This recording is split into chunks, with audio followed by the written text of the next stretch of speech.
आसनसोल दक्षिण विधानसभा क्षेत्र के जेमारी ग्राम पंचायत अंतर्गत छाता पाथर आदिवासी इलाके में रविवार को भाजपा प्रत्याशी अग्निमित्रा पाल ने जनसंपर्क अभियान चलाकर चुनावी माहौल गरमा दिया। ग्रामीणों के बीच पहुंचकर उन्होंने आदिवासी परिवारों से सीधे संवाद किया और उनकी समस्याओं, सुविधाओं व विकास की स्थिति का जायजा लिया। इस दौरान स्थानीय लोगों में खासा उत्साह देखने को मिला और कई लोगों ने अपनी परेशानियां खुलकर सामने रखी। जनसंवाद के दौरान अग्निमित्रा पाल ने भरोसा दिलाया कि भाजपा की सरकार बनने पर आदिवासी समुदाय के लिए विशेष योजनाएं लागू की जाएगी। उन्होंने कहा कि 4 मई के बाद राज्य में सत्ता परिवर्तन होते ही आदिवासी भाई बहनों के विकास को प्राथमिकता दी जाएगी और उन्हें अतिरिक्त सुविधाएं दी जाएगी। इस कार्यक्रम में भाजपा के कई नेता, कार्यकर्ता और समर्थक भी मौजूद रहे, जिससे पूरा इलाका चुनावी रंग में रंगा नजर आया। राजनीतिक जानकारों का मानना है कि इस जनसंपर्क अभियान से क्षेत्र में भाजपा को मजबूती मिल सकती है। के साथ बाथरूम रहेगा, पानी का कनेक्शन, उज्ज्वला का गैस कनेक्शन। इधर रोड भी नहीं बना है, हम लोग बनाएंगे ना। अभी तक तो ममता था। मोदी जी को तो दोष मत दीजिए, उसकी सुविधा नहीं है। मोदी सरकार को लाइए। अगर मोदी सरकार हार जाएंगे, ममता जीत जाएंगे, तो ऐसे ही रहना पड़ेगा फिर 5 साल। ठीक है ना? বাড়ি বাইরে আর চাপা কল আছে, জলটা নাও কোথা থেকে? এদিক থেকে জল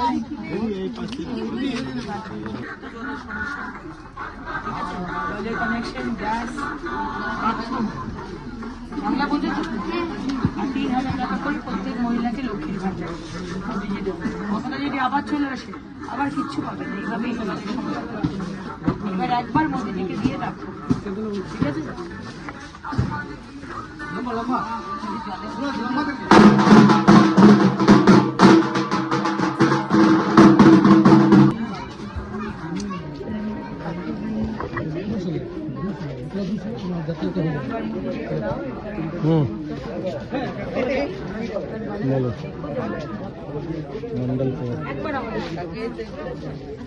मंडल से কিনে খায়। আপনার ব্যর্থতা কোথায় গেছে মমতা ব্যানার্জি একবার রিয়েলাইজ করুন। আপনি এগিয়ে বাংলার কথা বলেন, আর তেঁতুলডাঙ্গার মানুষ জল কিনে খায়, জল কিনে খায়। আজকে কোটি কোটি টাকা নরেন্দ্র মোদী দিয়ে জল জীবন মিশন, বাড়ি বাড়িতে কল হবে, বাড়ি বাড়িতে কল থেকে পানীয় জল পাবে মানুষ, তার টাকা দিয়েছেন। কিন্তু মুখ্যমন্ত্রী আপনার চোর পঞ্চায়েত, চোর ক্যাডাররা সেই টাকা চুরি করেছে এবং কোন কোন বাড়িতে হয়তো পাইপ লাইন বসেছে, কিন্তু কারুর বাড়িতে জল আসে, কারুর বাড়িতে জল আসে। একটা চাপাকল দেখলেন, গ্রামের একটা চাপাকল, সেই চাপাকল থেকে ফিন করে জল বেরোচ্ছে, আর সেই জলের আশায় সারা গ্রাম থাকে। 10 টাকা বাড়ি পাবে না, কারণ পঞ্চায়েতের আপনার মেম্বাররা তৃণমূলের ক্যাডার, যাদের 2 তলা 3 তলা বাড়ি আছে, তাদেরকে আবার করে বলছে এগিয়ে এসো মেয়েরা। আজকে ইসরো সায়েন্টিস্ট হচ্ছে মেয়েরা, আজকে চাঁদে যাচ্ছে স্যাটেলাইট, আজকে সূর্যে যাচ্ছে স্যাটেলাইট। আর আমার এখানে পশ্চিমবঙ্গে মেয়েদের বাথরুম নেই, মেয়েরা মাঠে ঘাটে বাথরুম করতে যায়। ছি ছি ছি ছি ছি। মমতা ব্যানার্জি 15 বছর আপনি কি করলেন? আর আপনি মনে করেন তেঁতুলডাঙ্গার মানুষ আর বাংলার মানুষ আর আসানসোল দক্ষিণের মানুষ আপনাকে ভোট দেবেন? 15 বছর আপনি যা অত্যাচার করেছেন। ডবল ডবল চাকরির কথা বলেছিলেন মমতা ব্যানার্জি, আপনি বলেছিলেন, আমি বলিনি। আপনি বলেছিলেন ছেলেমেয়েরা ডবল ডবল চাকরি পাবে, কিন্তু কোন ছেলেমেয়ে চাকরি পায়নি। আর সমস্ত বাড়ির ছেলেমেয়েরা অন্য রাজ্যে চলে গেছে পেটের টানে। আজকে পশ্চিমবঙ্গ একটা বৃদ্ধাশ্রম।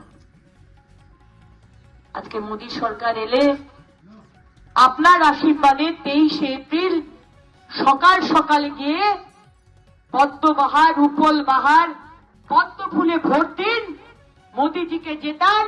আমাদের অঙ্গীকার প্রত্যেকটি মহিলার নামে পাকা বাড়ি আসবে, সেই বাড়ির মধ্যে বাথরুম থাকবে, জলের কানেকশন থাকবে। উজ্জ্বলার গ্যাস থাকবে এবং কিছু ইউনির অন্নপূর্ণার ভান্ডার প্রত্যেকটি মহিলা পাবেন, প্রত্যেকটি মহিলা।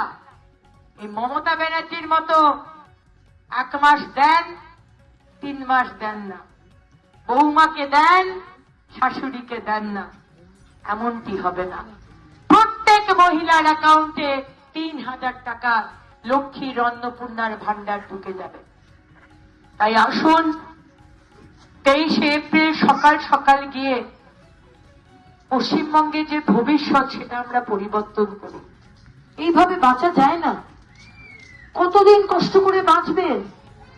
প্রথমে কংগ্রেস সরকারকে हमारी दीदी अगर करना भी चाहती तो नहीं करने देती। बैनर्जी को 15 साल अब दिए, वो कुछ काम नहीं किए, ना बिजली है। इस बार और टीएमसी आके आपको डराएगा, लक्ष्मी भंडार बंद कर देंगे। आप लोग जहाँ वोट देते हैं वहाँ कैमरा है, हमको पता चल जाएगा आप कहाँ वोट देते हैं। ये सब झूठ बात है। जहाँ वोट देते हैं वो कहीं कैमरा नहीं रहता है, ठीक है। आप लोग जब आएंगे ना टीएमसी, आप बोले हम टीएमसी को ही वोट देते हैं, और जब जाएंगे बूथ पे मोदी जी को कमल। जय श्री राम, जय श्री राम। किसी को बोलने का दरकार नहीं है, और आपका अधिकार है, आप किसको वोट दे रहे हैं ये किसी को आप बताएंगे नहीं। ये आपका सिद्धांत है। भारत के संविधान बोलते हैं कि आपका वोट देने का अधिकार सिर्फ आपका है। कोई दबाव में बंदूक लगाकर आपको बोलेगा कि मुझे वोट दो, ये सरासर झूठ है, अन्याय है, ठीक है। इस मुकुनी खैर माजे माजे